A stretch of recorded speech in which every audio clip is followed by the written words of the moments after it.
네, 안녕하세요. 오늘 저희는 상부위장관암, 그러니까 식도, 위, 소장 쪽에 생기는 암에 대해서 좀 깊이 있는 의학 자료들을 가지고 이야기를 나눠보려고 합니다. 네, 이게 2020년에만 봐도요, 전 세계적으로 신규 사례가 170만 건, 그리고 사망자도 130만 명이 넘었다고 하니까, 정말 심각한 문제죠. 네, 맞습니다.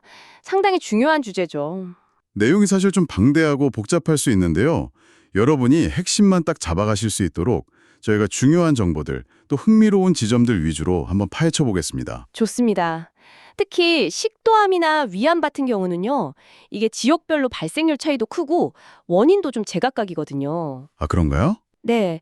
게다가 최근에는 또 젊은 분들한테서 이런 암 발병이 늘어나는 그런 경향도 있어서 좀 주목해야 할 지점들이 많습니다. 그렇군요. 네, 오늘 이제 주신 자료들 보면서 최신 연구 결과라든지 또 치료의 튼 그림 같은 것들을 좀 명확하게 짚어드리려고 해요. 이 시간이 그냥 정보만 쭉 나열하는 게 아니라 들으시면서 하고 뭔가 깨닫는 순간도 있고 또 이 복잡한 정보들 속에서 중요한 흐름을 잡는 데 좀 실질적인 도움이 됐으면 좋겠습니다. 네, 좋습니다. 그럼 식도암부터 시작해 볼까요? 자료를 보니까 식도암은 크게 두 가지 종류가 있다고 나오네요. 네, 그렇죠. 하나는 편평세포암, SCC라고 하고, 다른 하나는 선암, 아데노카르시노마라고 하는데요. 이게 흥미로운 게 평평세포암은 아시아, 중국이나 이란 이런 쪽에서 많고, 선암은 미국이나 서유럽 이쪽에서 더 흔하다고 하네요. 네, 맞아요. 지리적 차이가 꽤 뚜렷하죠. 사는 곳에 따라서 암 종류가 다르다니 신기한데요. 네, 그 이유가 발생하는 원인이 달라서 그렇습니다. 평평세포암 같은 경우는 서구에서는 주로 담배하고 술, 이게 큰 원인이고요. 역시 술, 담배군요. 특히 두 가지를 같이 하면 위험도가 확 올라가죠. 그거 말고도 왜 이란 분들 차 마실 때 엄청 뜨겁게 마시잖아요. 네네. 그런 거나 남미의 마테차 같은 뜨거운 음료, 또 인도에서 빌랑나무 열매 씹는 습관 같은 것도 위험 요인으로 보고 있습니다. 그렇군요. 반면에 서남은 좀 달라요. 이건 만성적인 위산 역류 때문에 식도 점막이 변하는 발해식도라는 상태가 주된 위험 요인이거든요. 발해식도요? 네. 물론 이제 비만하면 역류 위험이 높아지긴 하는데 근데 의외로 젊고 특별히 뚱뚱하지 않은 분들한테서도 진단되는 경우가 꽤 있어요. 정말요? 네. 중요한 건 이 발해식도가 바로 암은 아니지만 이게 암으로 가기 전 단계, 이형성 단계라고 하는데 그때 이미 TP53 같은 특정 유전자 변이나 염색체 수 이상 같은 변화가 보이기 시작한다는 거죠. 암의 씨앗 같은 게요. 여기서 진짜 좀 주목해야 할 부분이 있는 것 같아요.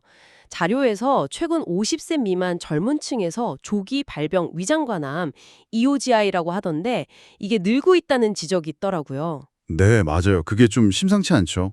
특히 식도랑 위가 만나는 부분 위식도 접합보암하고 위암이 젊은 여성들 중심으로 증가하고 있다. 이게 좀 놀라운데요. 네, 그렇죠. 아직 왜 그런지 정확한 원인은 잘 몰라요. 그런데 이제 여러 가능성들을 이야기하고 있죠.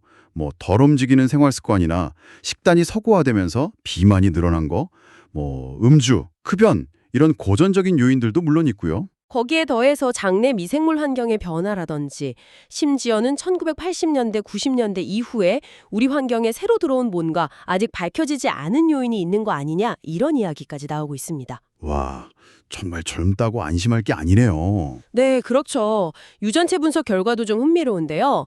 식도암인데도 편평세포암은 같은 식도에 생기는 선암보다는 오히려 머리나 목 쪽에 생기는 편평세포암하고 유전적으로 더 비슷하다는 결과가 나왔어요. 그건 좀 우회인데요. 네, 반면에 식도 선암에서는 HRE2 유전자가 막 증폭되어 있다거나 현미부수체 불안정성, MSI라고 하죠.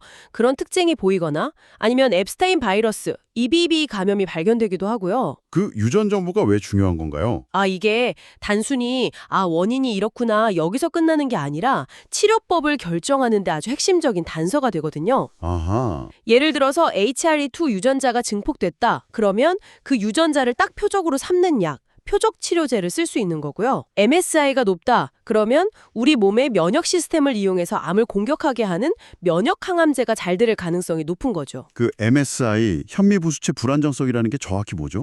그건 암세포가 DNA를 복제할 때 생기는 오류를 제대로 고치지 못하는 상태를 말하는데요.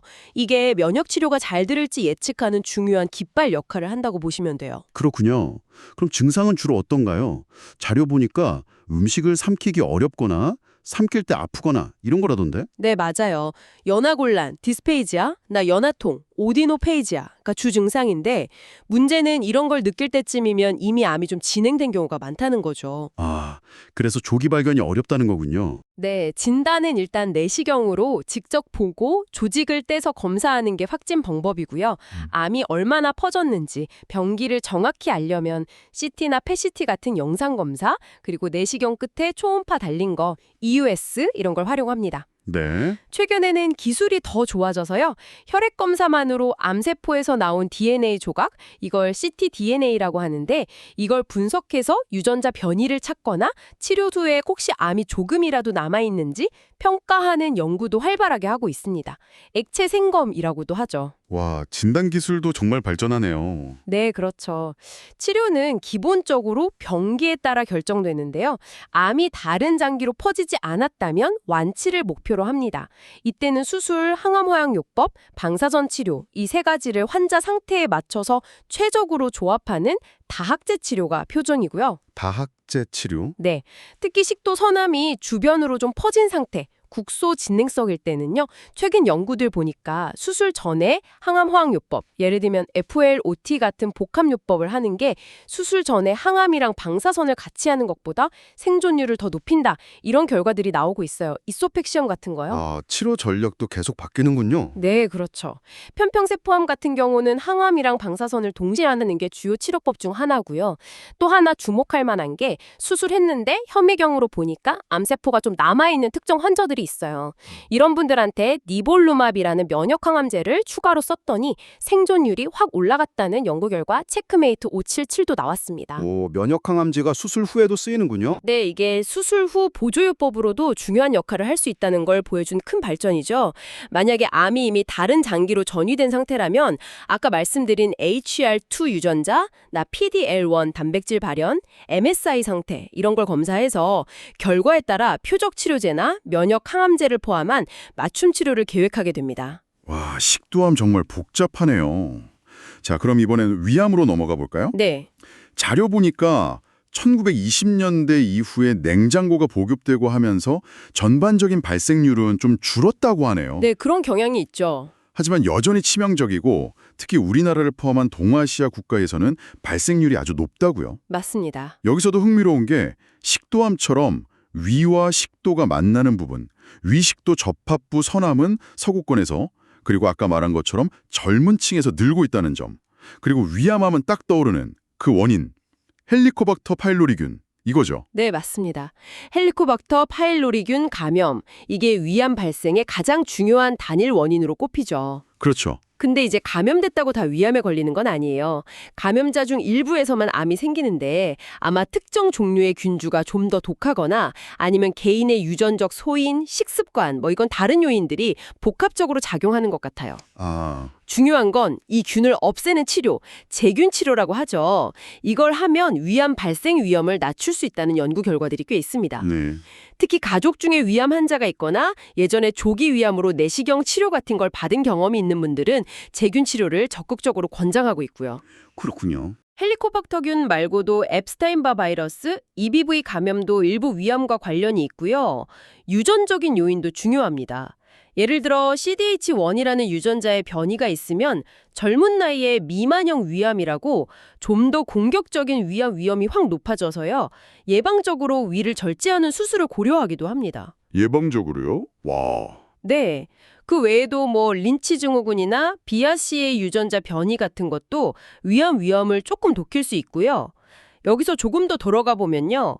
위암을 그냥 현미경으로 본 모양, 장형이다, 미만형이다 이렇게 나누는 것뿐만 아니라 최근에는 암세포의 유전자나 분자 특성에 따라서 여러 A형으로 나누려고 해요. 아, 위암도 종류가 또 나뉘는군요. 네, 예를 들어 TCGA나 ACRG 같은 대규모 연구 프로젝트에서 위암을 EBV 관련형, MSI형, 아까 식도암에서도 나왔죠. 유전체 안정형, GS, 염색체 불안정형, CIN 이런 식으로 나눴는데 이렇게 나누는 게 환자의 예후 예측이나 어떤 치료가 더 잘 들을지 판단 얻는 데 도움을 줄 수 있다는 거죠. 네. 아까 말한 HER2, MSI, PDL1 같은 바이오마커 외에도 최근에는 클라우딘 18.2라는 단백질이 새로운 치료 표적으로 또 주목받고 있습니다.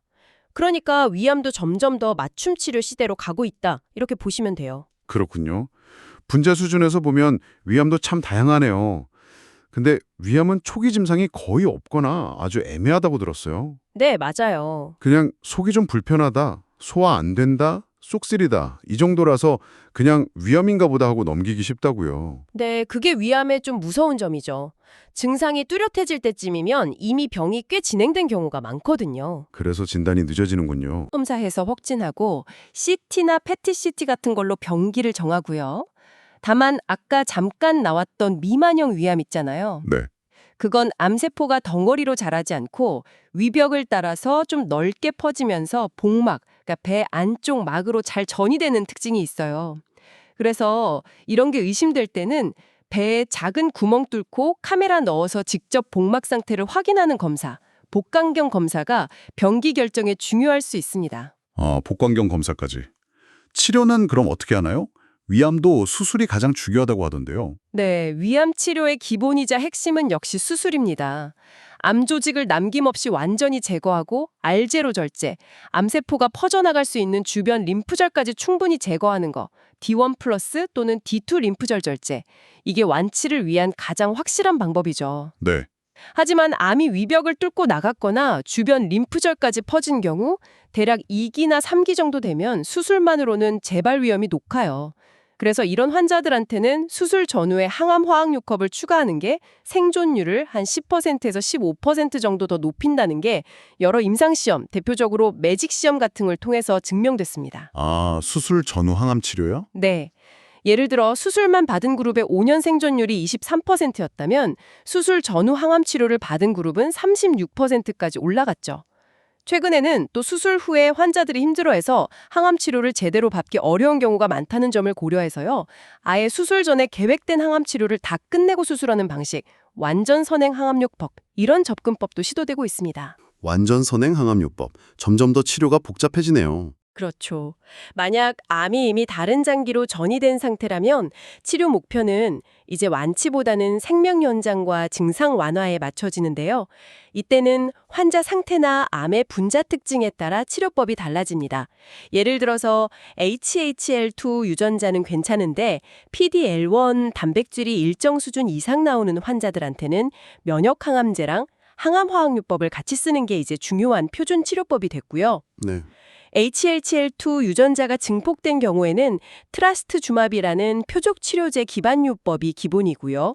그 외에도 라무시루맙이나 트라스트주맙, 데록스테칸 같은 다른 표적 치료제들, MSI 하이 특징 가진 환자들을 위한 면역항암제 등등 다양한 치료 무기들이 개발됐거나 연구 중입니다. 아까 말씀드린 클라우딘 18.1을 표적으로 하는 졸베투시맙 같은 신약도 임상시험에서 좋은 결과를 보여서 기대를 모으고 있죠. 와, 위암 치료도 정말 빠르게 발전하고 있네요. 자, 그럼 이제 조금 드물지만 그래도 중요한 암들에 대해서도 잠깐 살펴볼까요? 네, 그러시죠. 자료 보니까 전체 위암 중에 한 3% 정도는 우리가 보통 생각하는 위암, 그러니까 선암이 아니라 위림프종이라는 혈액암의 일종이라고 하네요. 네, 맞습니다. 이게 발생 원리나 치료법이 선암하고는 완전히 달라서 정확한 조직 진단이 정말 중요하다고 강조하고 있어요. 특히 멜트 림프종이라는 특정 타입은 놀랍게도 헬리코박터 파일로리균을 없애는 항생제 치료만으로 완치가 가능하다고 해요. 네, 그렇죠. 그게 아주 특징적인 경우죠. 헬리코박터균 제균만으로도 상당수에서 완치가 됩니다. 정말 신기하네요. 반면에 위 림프종 중에 제일 흔한 타입인 미망성 거대 비세포 림프종, DLBCL이라고 하는데 이건 주로 항암화학요법, RCOP 같은 복합요법으로 치료하고요. 일본 위암과는 달리 수술은 거의 하지 않습니다.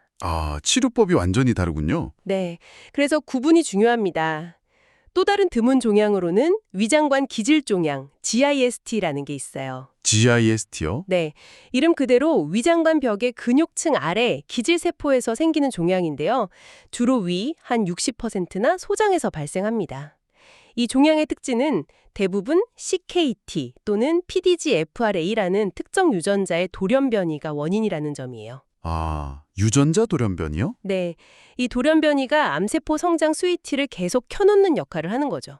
그래서 치료의 핵심은 이 잘못된 스위치를 끄는 약, 즉 표적 치료제를 쓰는 겁니다. 이마트닙이 대표적이고 그 외에도 아바프리티닙, 리프레티닙 같은 여러 약들이 개발돼서 쓰이고 있어요. 어떤 유전자 변이가 있는지에 따라 효과적인 약이 다르기 때문에 GIST 진단할 때는 정확한 유전자 검사가 꼭 필요합니다. 그렇군요. 표적 치료제가 핵심이네요.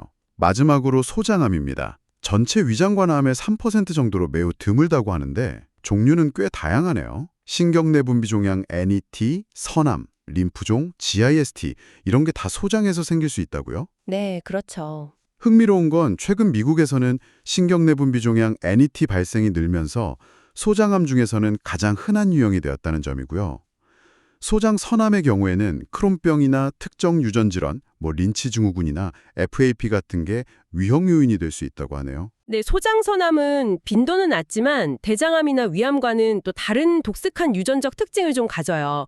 대장암보다는 TP53, BRAF, V6002, APC 이런 변이는 적은 편인데 KRAS 변이율은 비슷하고 특히 12지장 쪽에 생긴 암에서는 EIBB2, 즉 허트 유전자 변이가 상대적으로 좀 더 흔하게 발견됩니다. 아, 허투가 소장암에서도. 네. 그리고 아까 위암에서도 나왔던 린치 증후군하고 관련성이 꽤 높아서요.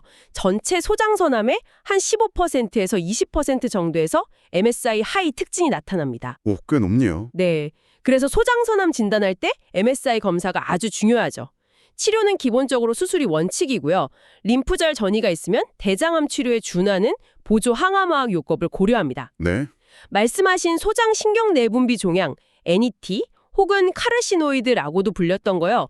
이건 확실히 발생 빈도가 증가하는 추세예요.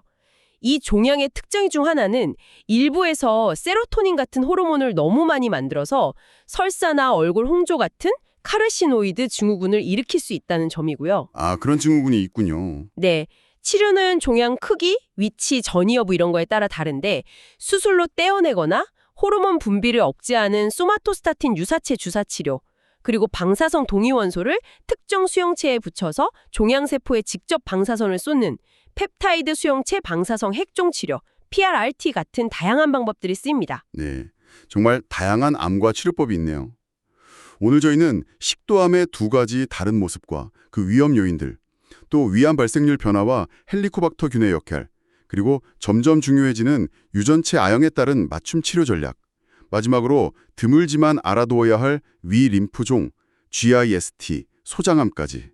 와, 상부 위장관암에 대해 정말 깊이 있게 살펴봤습니다. 네, 정말 많은 내용을 다뤘네요. 각 암마다 원인도 다르고 진단 방법도 조금씩 차이가 있고 무엇보다 치료 전략이 정말 빠르게 발전하고 있다는 걸 확인할 수 있었던 것 같아요. 이 정보들이 여러분께는 좀 어떻게 다가왔을지 모르겠네요. 좀 복잡하게 느껴지셨을 수도 있지만 그만큼 우리가 암을 이해하고 또 싸우는 방식이 점점 더 정교해지고 있다는 그런 희망적인 측면도 분명히 있는 것 같습니다. 맞습니다.